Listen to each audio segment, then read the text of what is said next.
Hello.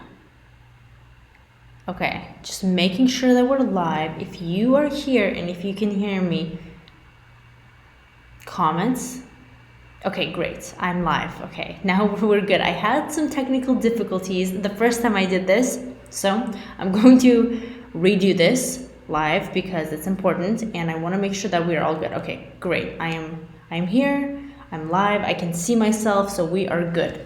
Hello everybody, my name is Karina. Welcome to today's video, which is a live stream. I never go live, but I thought I should today because I wanted to answer some of the questions that you have. So I posted on my Instagram that I'm going live and you should ask me questions. So I got some really good questions that I wanted to go through. Great, you can hear me. Perfect. So if you have any questions for me during this live stream, then post them down in the chat, or if you have any comments or things you want to comment on as well, post them here. I'm going to open up some of these questions and go through them, as well as also talk about product research, especially when it comes to validating your product and also focusing on the main keyword, because a lot of people analyze markets for their product that isn't part of their main keyword, and that becomes really dangerous. And I wanted to go over a market with you as well. And also, I have a little bonus for you, and that is I put together a guide which you can download in the description right now or throughout any of this video,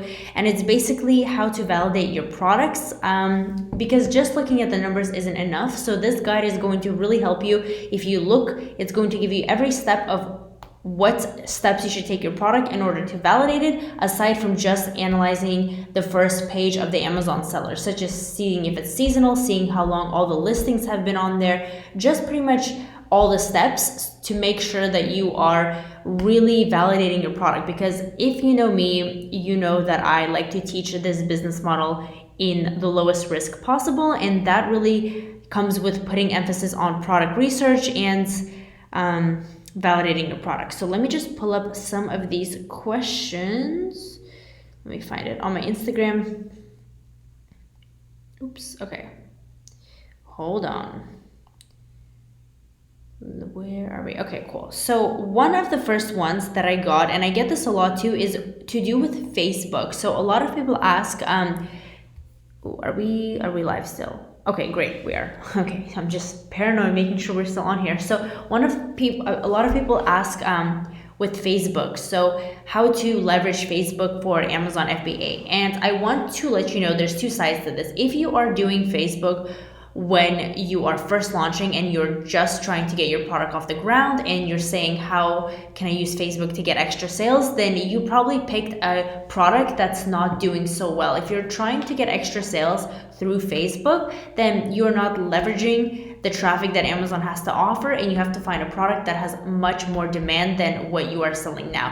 However, Facebook is also very, very powerful for the next steps in your Amazon FBA business. For example, you can use Facebook and ManyChat, which is the bot system with Facebook, to have better customer service. You can kind of get more reviews that way. You can also launch products if you know how to do Facebook ads. And I will, of course, be making more videos about this. But again, if you are not launched your first product yet, or you're still trying to scale, this is not necessarily an obligation. You can do Amazon FBA without needing to learn external traffic sources, and I don't want you to overwhelm yourself by learning those right now because it's not necessary.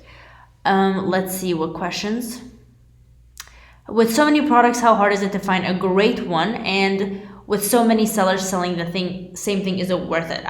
There are a lot of really amazing products in Amazon FBA, and it's definitely worth it. You just have to, again, do your research correctly, and that means really knowing what to look for, because when you know what to look for, it becomes a lot easier to find those products. And the second part of that is it all comes with a value add. If you are just launching the exact same thing as everyone else, in some markets that does work, given that the reviews are low enough and given that you are able to match the sales velocity of everybody else, then yes. However, I always like to teach things that you are adding value, so your product is going to stand out over everybody else. So by adding value, that means you can have a bundle, right? If everyone is selling a pack of 2, you can sell a pack of 4 and then have a slight price increase. You can bundle it with something else that's necessary to the product to function. You're adding value, so you're not necessarily launching the same thing as everybody else. You still have help, like your product has that help because you are launching something that other people need. So when you're thinking of the customer, and if you really study the market by reading all the reviews, and what I do is I literally read all the negative reviews, all the positive reviews, and I use the positive reviews to kind of tell me, okay, what do I need to add to the product to make it better? If there's a design flaw in it, or if people are asking for certain thing, it breaks or it smells or the packaging is weird, then of course I enhance those things. And all the good things in the product, I make sure that my product has them because I want to receive the same review. And just know that Amazon is definitely worth it. It keeps expanding. So Amazon last year, 50% of online sales were Amazon. And like there's so many third-party sellers in Amazon, it's insane. Most of Amazon is made out of third-party sellers, so that could be, you could be one of them. And e-commerce is just booming and evolving, so more products keep coming on and on and on, so new markets are going to be opening up. So of course you can't go on and launch Tupperware or launch something very simple that everyone else is doing, like this coffee cup. You can't launch it and expect to be successful because everyone else is doing that. But keep in mind that new markets are always on the rise, and products that still need improvements are still there. You can also improve the listing. If everyone's listings are really bad or they don't have great packaging, you can also improve. There's just so many different ways to improve your product, and you can always be ahead if you think of the customer first. Is Amazon FBA future proof like 20, 30 years from now? Well, you know what? I don't know what's going to happen in 20 to 30 years, but I know right now, I mean, 20 to 30 years ago, we didn't even have internet, right? So this wasn't even an opportunity. It's possible that in 20 to 30 years, even the more amazing things are going to happen than Amazon FBA. Maybe there's more opportunity. I bet everybody working desk jobs or starting brick and mortar businesses that cost so much money to start didn't know that Amazon was going to be so successful. And not only that, that it would give opportunity to third-party sellers such as you and me to actually be able to start businesses with such a low investment. And that's why I love Amazon so much, because the investment is so low to start compared to the typical business. I mean, brick and mortars, you literally need to like have an office rental or a space, physical location. You need to have staff, you need to hold inventory, because no one's gonna walk into a room without any product and buy. Like, that's just doesn't even make sense. But with Amazon, you need such a small inventory, it's crazy. So I mean, I don't know what it is from 20 to 30 years, but I know that for the next at least 5 years, it's going to continue to expand and expand. And it's funny that people it's not funny, it's interesting how people still doubt it. I started Amazon FBA a year and a half ago, and even at that time when it was so much easier, no, actually it wasn't so much easier, people were still complaining. It was different, right? So they weren't as strict on reviews, they weren't as strict on certain things, but even before that it was so much easier. You could just throw something up and it just flies off the shelves. But now things are evolving. But also it scares off a lot of people. So if you're one of the few that actually decides to take it to the next level and just follow the process, and I have a program that teaches everything, and of course I provide so much videos on, I literally have daily uploads, so I try to educate you as much as possible on the business model. And if you follow those tactics and really put in the effort and study the business model, you might have a failure, you might have another failure, but you can also have success. And if you even have one product, that's really enough to get you to the next level and to prove success with the business model and give you confidence to continue launching more. And the thing is, you don't need crazy investments for it. You can start off with a few $1,000s and test out a product that way. So brands. Okay, so Matt, for your product, you should really study the market and study the trend of that and figure out if that bundle is good. So check the BSRs of all of these, of all of the listings. He's asking, by the way, for a specific product. And anytime you doubt it and you don't know if it's good to go to, first off, download my product validation sheet. It's going to tell you the steps of how to take your product to the next level. But you always want to not surpass the step of studying your competition and seeing the BSR and how it fluctuates throughout time. So if you check Google Trends, you can really see seasonality of a product, but that doesn't necessarily correlate to Amazon's rank as well. So if you check the BSR of the product and if it's fluctuating like crazy, then you know, okay, something's up with it.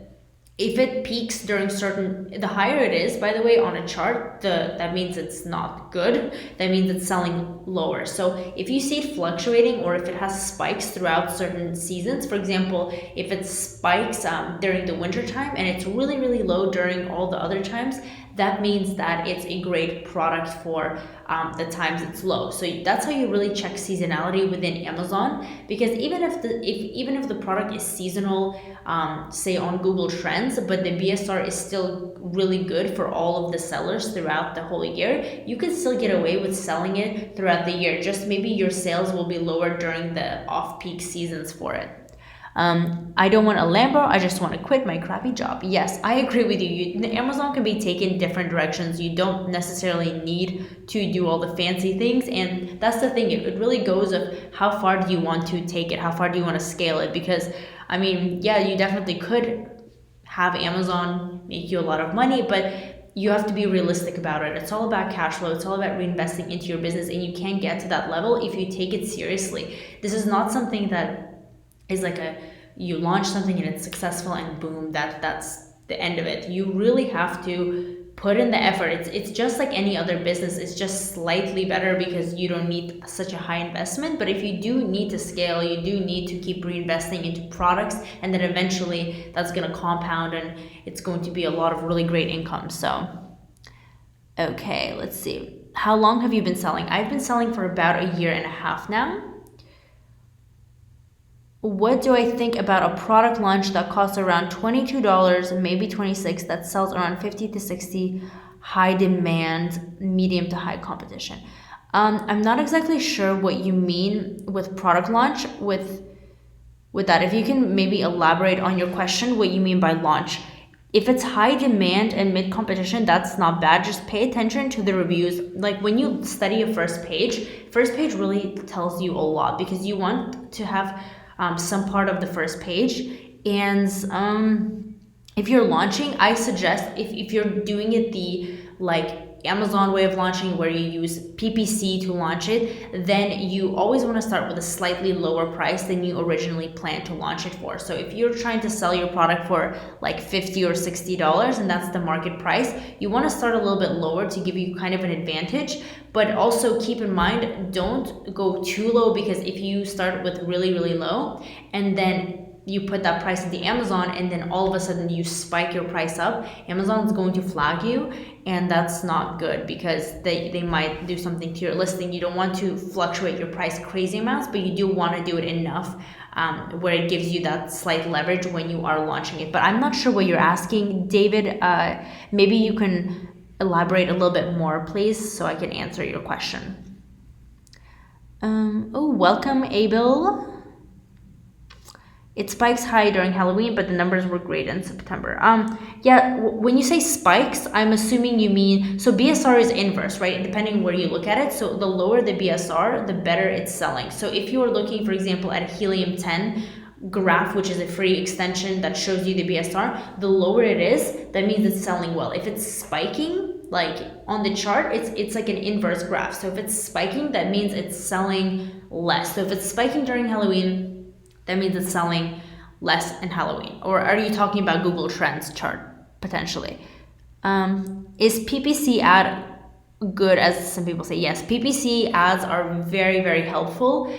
And I always suggest that you run PPC ads for your products. I mean, it is just a necessity. Even if you're getting good organic sales, you should always be running PPC ads, you're just capturing all those extra sales that you wouldn't have gotten. And keep in mind that PPC sales too, they don't just get you PPC sales. What they do is they improve your BSR, which is your best sellers rank. So when your BSR is lower, which means you're selling more, it's going to help you get more organic sales. So that's also very, very good. So you kind of want, you always want to run PPC. And another thing about PPC is that it helps you mine for keywords as well. So long-tailed ones, for example, it shows you customer search terms. When you pull up your actual advertising report, it's going to show you all of the customer search terms, which is literally what the customer is typing in that you would not have access to if you're using like Viral Launch, Helium 10, Jungle Scout to pull up those keywords. But those are just extra words that you're basically paying for the data, and then you can take those words, put them back into your campaign, and then make more sales on those words. Putting a product on Amazon, having that as my first product. Oh, okay, that's what you mean. Okay, so David, that's very hard to say. I can't make an analysis and give you the green light off of that. Like I said, there's so many different factors that come into product validation, and not just basing it off competition, because you can't just look at the revenue, the price, and the reviews and kind of analyze it off of that, because there's a lot of things that go into it. You have to check for seasonality. You have to check how long the sellers have been on there. You have to identify where the sales are coming from each seller to make sure that if you do launch this product, and also, can you match the sales velocity of that product? Say everyone is selling 100 units a day. How are you going to do that? Okay, in order to get to the first page, you have to sell 100 units a day, because that's going to tell Amazon's algorithm that I'm on the first page too, because I'm matching the sales of everyone else. Everyone wants my product. So if you're launching it with just PPC, for example, then it's going to be very hard for you to match 100 sales a day, even though the market looks good, right? If you have some other way of launching it, say you're doing full price giveaways or something else, or you're driving traffic, if you're more advanced, then maybe you can match that. The more money you have, of course, and the more tactics you know, you can launch those more competitive products. But if it's your first time, or if it's your first few products and you don't really want to invest too much money into it, I don't recommend going after those cutthroat markets where you need to do giveaways. I suggest going into markets where you can do lower amounts of sales a day. For example, like let's say 10 to 15 sales a day. Maybe you're not going to get those sales during the first day, but what's going to happen is, if you launch with PPC, the first day, you're not going to be detectable, right? No one sees your product. You probably don't have reviews, but it is possible to do everything organically. So you launch your PPC campaigns, you go for the early reviewers program, you start getting organic sales or PPC sales because your product is slightly different, it adds more value, people see the value in it, you stand out when you launch your product with ads, right? People slowly start to buy it. Let's say the first day you get 1 sale, the second day you get 3 sales, third day you get like 4 sales, and on and on. In about 2 to 3 weeks, you're going to be matching those 10 to 15 sales. And as you slowly start creeping up and becoming more visible with people searching you, you're also going to start getting more organic sales and not PPC related. And eventually you're going to match the people on the first page. So that's an easy way to do it with just PPC. If you are doing it in high competitive markets, that's going to be very difficult to match those 100 sales. Like it's very difficult, if not, it's probably impossible, to be honest, to launch it with PPC at that point, because if it's doing like 100 sales a day, because then everyone else as well is trying aggressively on PPC too. So I suggest those types of markets with lower competition. Okay, this is a good one too. Really quick, Matt, to answer you on Google Trends. So the spike in Google Trends, yes, means that it's increasing, and you said it around Halloween, which makes sense because that's kind of a Halloween-based product.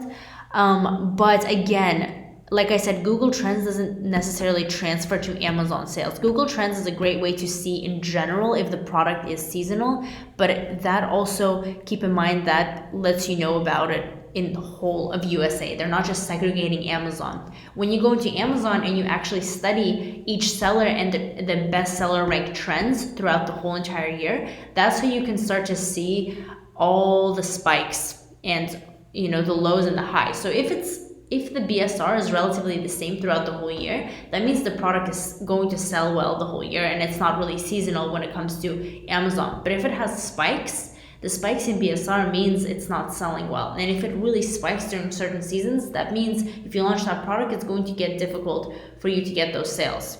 So that's that. Any advice on taking an idea and making it into an actual product? Any advice on how to get a completely new product designed and manufactured? Okay, so there's a lot of gray area with that too. So if you have great ideas, that's great. But the problem with that is there is no market, there's no data to actually validate that for you and to give you any kind of data on if it's a good idea. Amazon FBA is the way I like to do it, and the way most people do it is it's very favorable because you have data. You have sales history of several sellers that show you if this is a profitable product, if this is good to sell. If you're inventing something completely on your own, then that's kind of a danger zone. You don't know if it's going to sell well. You don't really know if the demand is there. So if you are especially beginning Amazon FBA, I don't like to shut down things and say, no, don't do it. But with this business model specifically, the best way you're going to get the most out of it is if you take existing markets that already have demand and you figure out the demand based on keywords, based on the search volume of certain words, and then looking at products and checking their sales history and how well they've been selling through however long the listing is there, right? You can use that data to say, okay, this is a great product to launch. It's been doing well. I just can improve it a little bit and do even better. But if you're doing something completely new, there's probably a reason why there's not a market for it yet. Maybe there's no demand for it. Maybe no one actually wants it. So I would really stay away from that, especially if it's your first time. I really suggest just literally doing it, going into markets that are already existing. You're going to save yourself a lot of money. It's very, very low risk. So just stick to that. Don't get ahead of yourself and do those things. Later, when you're more advanced and when you launch a few successful Amazon FBA products and then you have more cash flow and you have room to mess around with products, then you can start to go into those. And there are benefits of that. If you, for example, are doing keyword research and you find words with high search volume, but no one is launching those products, maybe you can open up a new market, but that's just, the success is much lower with that and the risk is much higher. So I don't suggest that right now. Okay, so the numbers on Amazon looked good 6 weeks before its peak when it was at its low. Okay, so just go based off Amazon numbers, like check seasonality in Google Trends, but really just study the BSR, like I mentioned, of all the sellers and see how well it's doing. And also, okay, I think one of the things I should have considered before bringing my product to Amazon was PPC cost. Once I launched, PPC keywords were super expensive.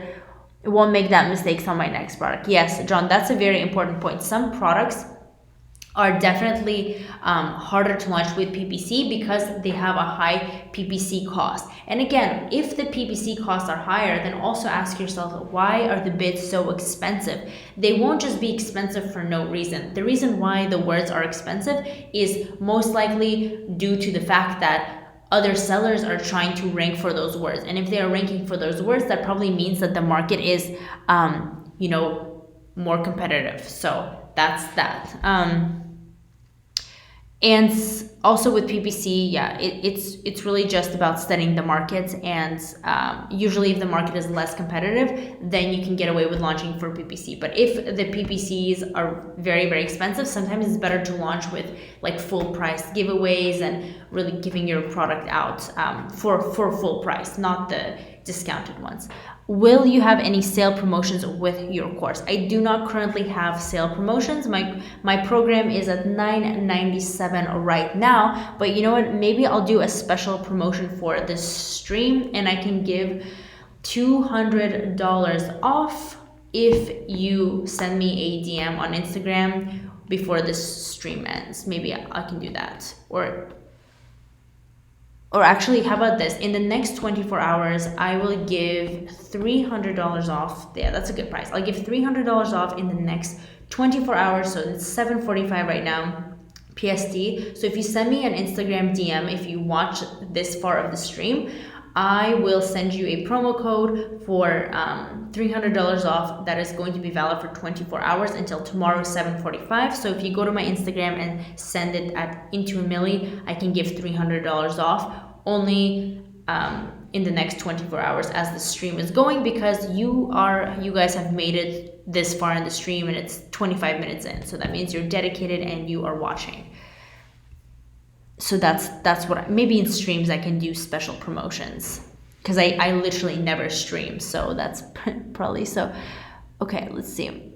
Okay, thanks. So if I find a winning product and can innovate it immensely, would that be more advisable? Do I hit up the manufacturer from Alibaba and negotiate how it could be designed? So I really don't suggest innovating. I suggest innovating slightly within the market. So if you have the markets and you know that customers are wanting something else, then you can do slight tweaks. For example, a better design or a better thing that's going to improve the product. But I don't ever suggest doing something new, because if it was already kind of what the customers were asking for, it would probably already be in the market. Like I said, you can innovate a little bit, but also stay within the market parameters. For example, if you're using some kind of utensil and they say the handle falls off or there's not enough grip, then you can innovate by making a better grip or a better handle. But I don't suggest just making a completely different tool that requires a mold. And also, creating molds is typically more expensive too. So it's going to be more expensive for you to really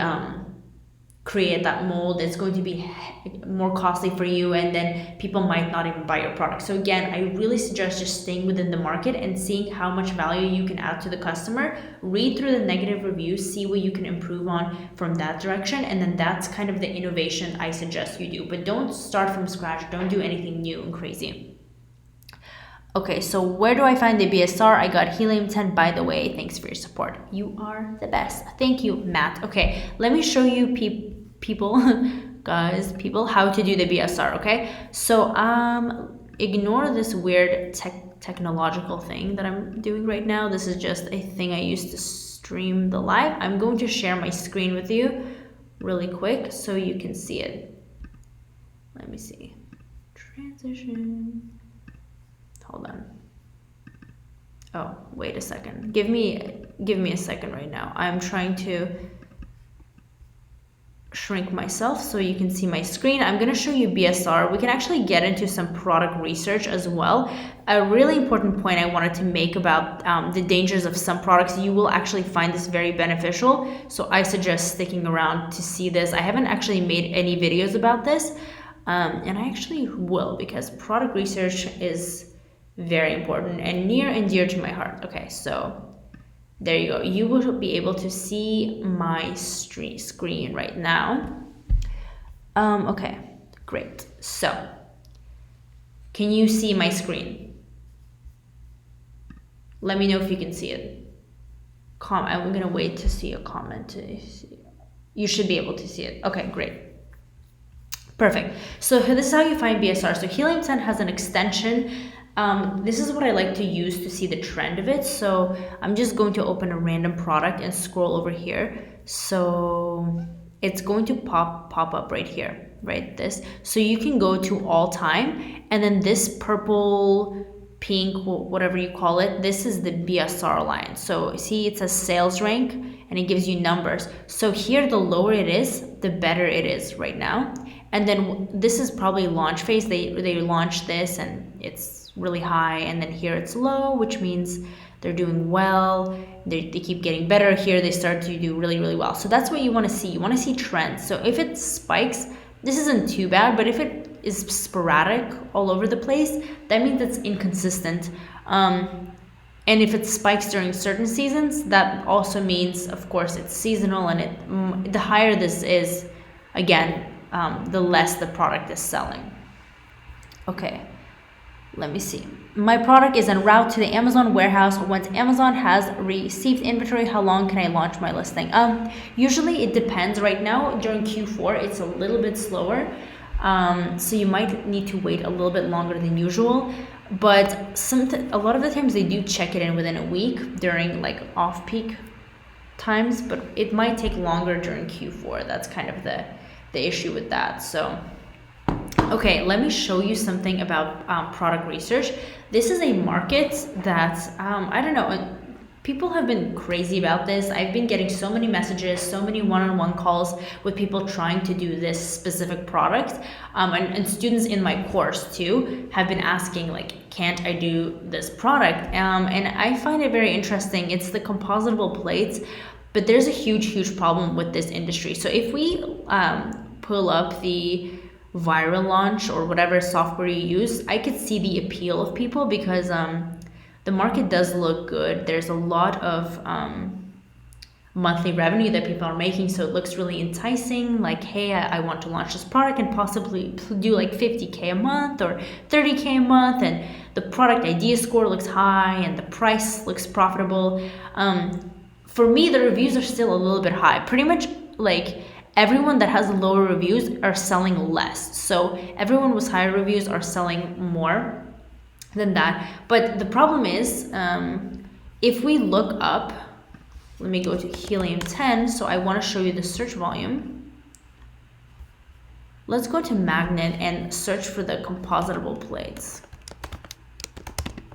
I've already studied this market in depth, so I'm saying this from experience and from like everyone I coached that tried to do this item, and I stopped them and I'm saving them a lot of money.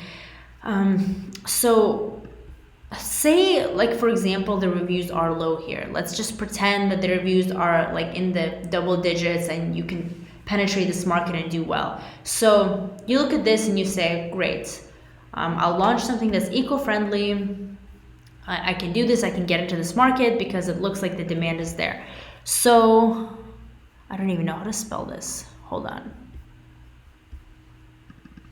I don't even, just, there's different ways to describe it, but I clearly have a typo in here because nothing is showing up. Or maybe it's just loading slow. Give me a second. Okay, this is it. So I already did my research. So how I do this is I sorted from highest to lowest volume, and I look at the most relevant keyword that's going to show that item. So in this case, I already did this. It's compositable plates. The search volume is 9,000, which is great. It's not that competitive. It looks like you don't even need that many giveaways to match the sales velocity. So like, great. So 9,000, right? The problem with that is, first off, paper plates is a word that has 107,000 searches, and a lot of the people on here are also ranking for paper plates. So while it looks like they're getting all their sales based on the words compositable plates, it's possible that some of these sellers that are ranking for paper plates also happen to be ranking for compositable plates because it's a lower competitive keyword. So they're like, I'm gonna rank for this too because why not? I can just capture those extra sales. And they're ranking for the big ones. So that's a huge flaw. But the biggest thing with this market, it's very, very broad. Although it's good to differentiate within markets, it's also a problem when you enter a market with so many different variations. Because if you scroll down, you will literally see that every single object is completely different. There are these paper plates, there's paper plates with forks and spoons and different designs, different functionality. Some of them are square, some of them are just really cheap and for $4. That's crazy. Some of them just look like fancy bamboo plates. Some of them even have cups, and some of them look like party supplies. The problem with this is they're probably ranking for many different words that are not just compositable plates. And another thing is, although the search volume is under 10,000 right here, it's about, or 9,000, there's so many different diversities that whenever you launch something, no matter what it is in this market, you're not going to get the full benefit of the 9,000 words. You're only going to get a small portion of that because it's so widespread at the variations that you could possibly have. And going into this market, I mean, logically, and no matter how much you study it, you're not going to know what's going to sell well just because there's every single thing is literally different. And how are you supposed to make a good decision on what's going to work if you don't know which of these variations is going to do well? It's basically like a headache and a half. And for these broad markets, I really suggest to stay away from them. Although you could experiment and launch something and hope for the best, you don't have that data support And that's just going to make it difficult. And for that reason, I don't like products such as these. Okay. Let's see the questions. Any tools and techniques to use find top search keywords? Yeah, basically this is it. You go into Magnet and you search them from highest to lowest. That's how you know, because even for this one, I typed in what I thought the main keyword was, and then I sorted it from highest to lowest, and you can start to see the search volumes, and you can start going in and kind of exploring the different keywords from highest to lowest. And a lot of the times this way too, it's a great product research method, because you can find other niches within this, like dessert plates, something random that you might not even think of, that have lower search volume but are in the same niche. So it's a great way to do product research. And by the way, if you want a cheat sheet, I already mentioned it, I have a cheat sheet down below for product validation, just in case people are tuning in. You can just download that. It's completely free and it will be sent to your email. But that's what I wanted to share with you when it comes to product research. I'm going to make myself big again, so you don't have to squint at the screen too much, and answer some of the questions. I'm going to wrap this up. So any questions you have right now, leave them in the comments. I have been on for 35 minutes. It's quite a while. So I'm going to just wrap up these questions and any other ones you're asking, and then call it a day. Okay, so let's see. Be good if you can make yourself smaller and we can see what you're showing. Did you? Okay. Were you able to see what I was showing? On my stream, it showed. Yeah, I think. Okay, good. I think you were able to see it. I'm looking back. Yeah, we're all good. Okay. Okay, so for the mobile versus desktop, like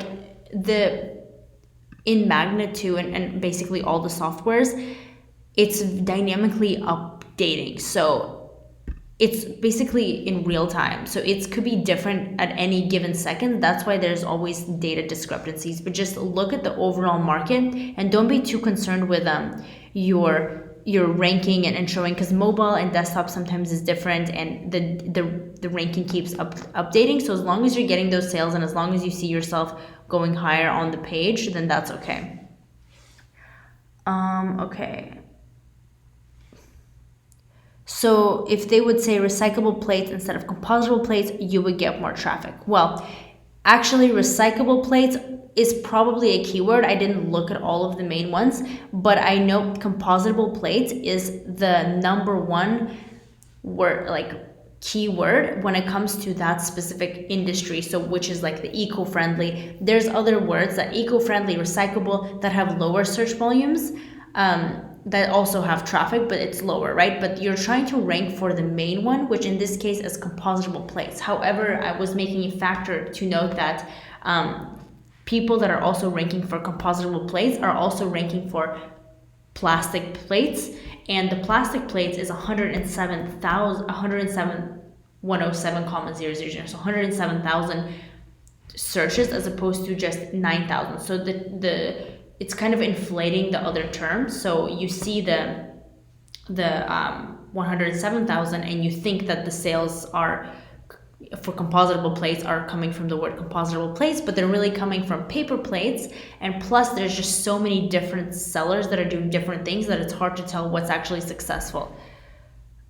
For the first product, is it a good idea to organically rank rather than marketing? So by marketing, I always suggest staying within Amazon. So launch it with PPC. That's how I want you to kind of find and rank products. That's how I teach it in my program, is to find lower risk products that you can successfully rank with PPC and then start getting those organic sales as well.